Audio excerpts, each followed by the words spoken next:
To my influence, I told the devil that I got his 40 on my wrist, onto my skull, but still we count. Cover nails inside my eyes to reassure I feel pain. I look inside the devil's eyes and I can't see a damn thing.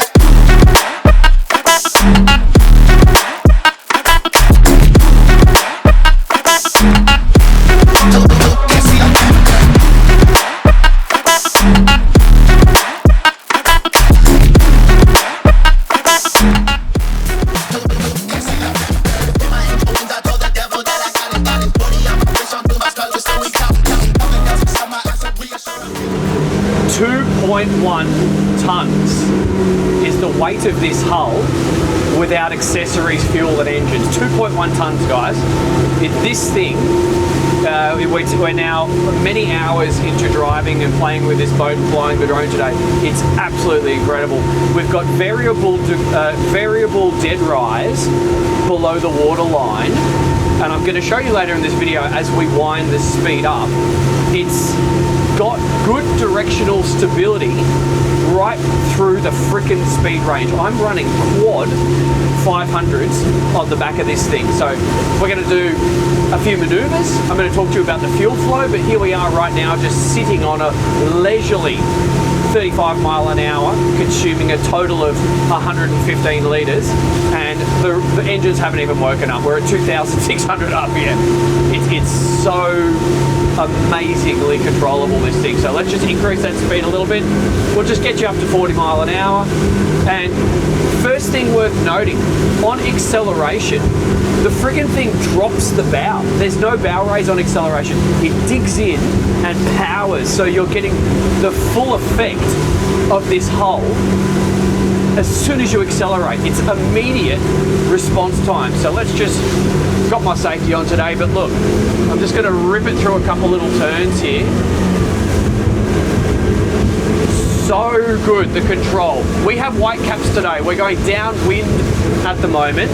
I'm doing that at 45 mile an hour. You just wouldn't know. So I'll hold my line straight now and let's just sit at 50. Okay, I'm sitting at 50 mile an hour. No trim tabs. The hull does all the trimming on this second thing. 3,500 RPM, 200 litres fuel consumption, 3.89 litres per nautical mile. We are ripping along. It's such an amazing cruise speed, and this is comfortable. Noise levels at this speed are minimal. Bump that up a little bit more. Okay, now I'm at 4,000 RPM. I'm seeing 60 mile an hour, 250 litres consumption. We've got waves. We've got waves around, and I'm going to bump it up a little bit more before I go into the wind. 60 mile an hour. I'm just touching 4.2. Let's back off the speed. Let's go into that wind, and let's feel this hull. I'm coming in at 50 mile an hour, guys. I've got white cap and wind chops, wind chop on my starboard side. I'm going to be going into the waves. I'm just driving single lever because I knew we would have a little bit of bouncy action, and I want to have really good throttle control. I want to have perfect situational awareness on a boat with a capability like this. And now let's go into that chop. I came in at 37 mile an hour, and let's just bump the speed up a little bit. I'm effectively skipping from wave crest to wave crest at the moment, and I'm doing that at 45 mile an hour. 3,300 RPM. We've hardly woken the engines up. 47 mile an hour, I see 188 litres total consumption. 4 motors, guys. 4 motors. 4 litres per nautical mile. It's pretty amazing. This is awesome. We have on board, we have 87% and 44% in the other tank. We've got 2 tanks, 1,500 litres total capacity or thereabouts. And look at this, I'm just doing a super happy 45 to 47 mile an hour. Hopefully you can see through camera 2 or camera 3. We have got white chops. I'll just give it a little blast. I have passengers on board, but they are safely down the back of the boat. I'm not going to go sticking them in the front when I do this sort of thing, but 50 mile, easy peasy Japanesey, and this is such an easy thing to control because I'm not busy. I haven't actually done any engine trim. I don't have trim tabs to worry about, so I can just focus on the driving. There's no weird rattles around me. This thing feels freaking solid, and it actually feels heavier than it is for some reason underway, and I'm going to put that down to the hydrodynamics because it's a very interesting underwater profile. But let's just push this a little bit longer, and then I'm going to start a turn. I'm going to enter the turn at about 45 mile an hour. Good white caps all around me, so a fair test. And okay, no one's here. Let's exit this turn at 65. Okay, 50 mile an hour. I feel solid and secure at the helm. Turning at 50 mile doesn't feel dangerous. Don't feel like I'm going to get thrown off my seat or anything. Increasing speed, 57, exiting the turn, 60 mile an hour, increasing speed. Let's go downwind. Those engines are whistling. I'm only at 4,500 RPM, 70 mile. This is delightful. 73 mile, 75 mile an hour, 5,100, 5,000. Directional stability is amazing. 80 mile an hour. Let's give it a little trim up. 85 mile. We are ripping, controllable and safe. Oh, that is awesome. That is so good. You've got to experience that once or twice in your life. Okay, coming out of that turn, 72 mile an hour. I did minimal trim. The hull just looked after me. No weird wobbles. I had extra headspace to consider talking to you guys, looking around me, a couple of waves, backing my speed off down to 50 mile an hour. Fantastic. Let's just hook it around the other direction. I'm going to dig it in a little bit. We've got some waves here. She's just eating it up. Completely dry this whole time. Not a lick of water up on board. Tighten that turn. Wow. She really digs in if you want to, but forgiving. You know, we just caught an edge there. No weird angles, no uncomfortable wanting to lurch me from side to side. I did that at 45 mile an hour. I was touching 50 at times. Incredible. Incredible. Not using much fuel. Jesus. I want one of these. This is great. But just imagine what you could do with a 50 to 60 mile easy cruise speed. You can cruise this thing at 65 mile an hour if you want. All right, I think we're going to go from here, get this boat into a close quarters maneuvering situation and see how complicated or uncomplicated it is to do what we need to do on a fun day out, because at the moment, I'm still getting vibes that this is a solo operator boat. I don't see why you need to involve other people in the operation of this vessel if you don't want to. See you in the next bit.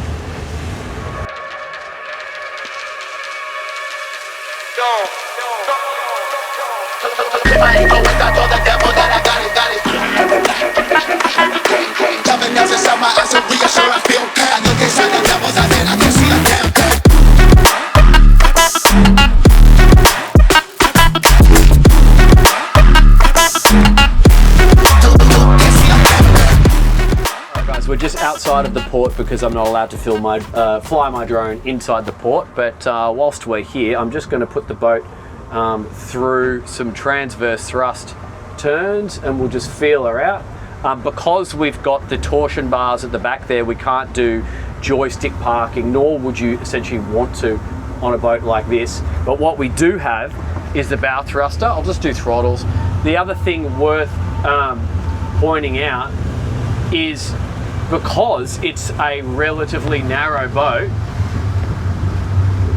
it's the beam is actually going to hinder some of your movements. So you might need to add bow thruster or steering, I'm fighting a lot of wind here, into the mix. So you may just need to do hard lock down, outside engine to get the boat moving, or tickle it up with some bow thruster, because of the beam we don't have a max wide boat, therefore that's why we get the performance. You need to allow for that in some transverse thrust, because it's going to have an effect on the close quarters maneuvering. But essentially it's very predictable.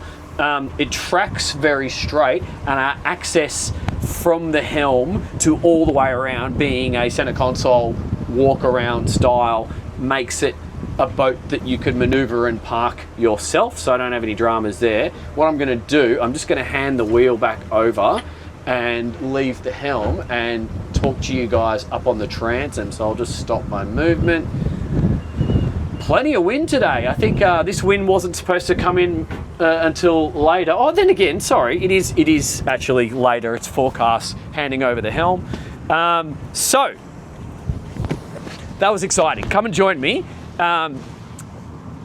Who is going to see the most value out of owning one of these? What's it like to drive, and sort of what sort of experience level should you realistically consider having one of these? What's it like to drive?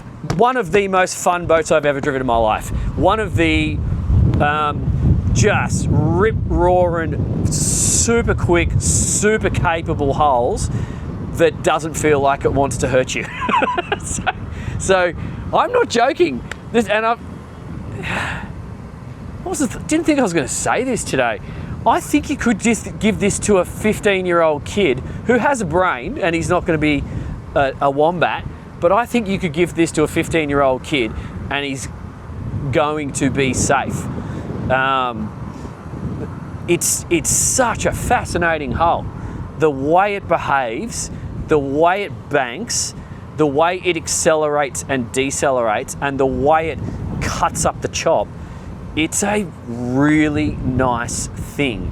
If you want a boat that will do sustained 50 plus mile an hour cruising speeds, comparatively sipping the fuel, you could argue that this is an environmentally friendly choice if you're one of those people that gets bothered by all that stuff.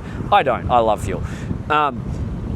Because it's so light, because it's so slippery, because it's so efficient, you are not using a lot of fuel.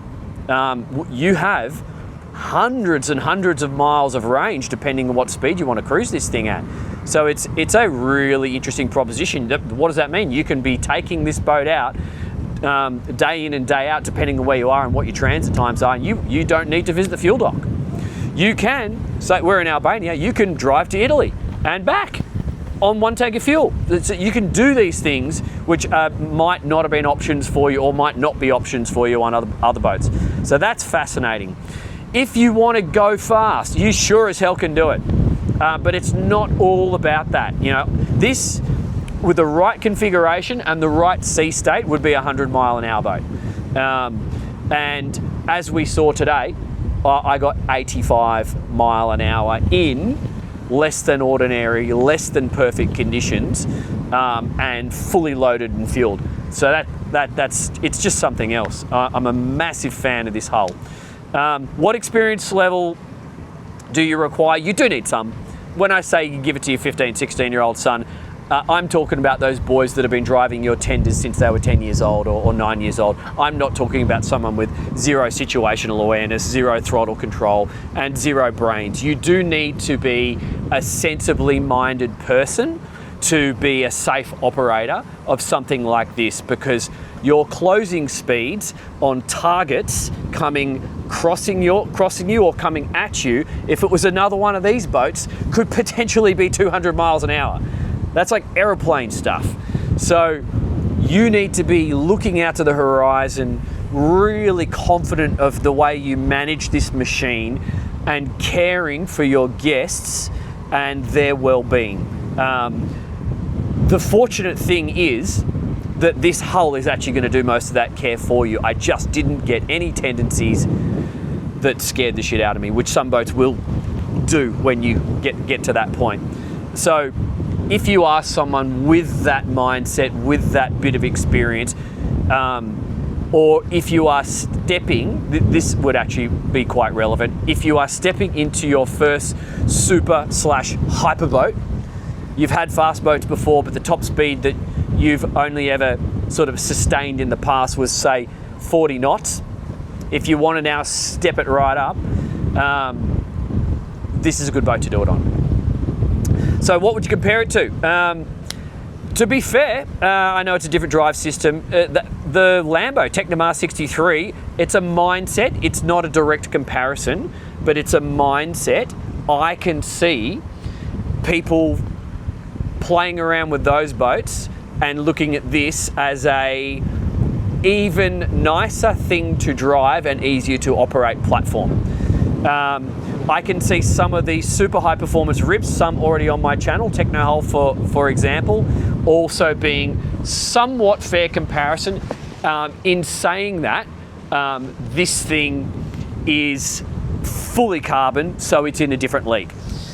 So yeah, any of the boats that are designed for that super high speed transiting in the Mediterranean, predominantly European, but I can also see Valhalla being another brand which I would fairly put alongside this for other reasons.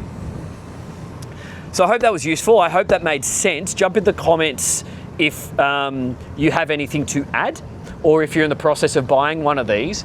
I'm just watching this marker so we don't actually hit it. I might just jump behind the wheel, and yeah, do communicate, guys, because I love seeing your feedback, and I love seeing your comments, particularly those of you who are helping other blokes in the process of ordering a boat. If you can do that in the comments before I get to it, please keep doing it. We're creating a community here, and I really see quite a few of you helping the other guys with their questions, and I appreciate it. So thank you. Keep doing it. You're all legends. See you on the next one.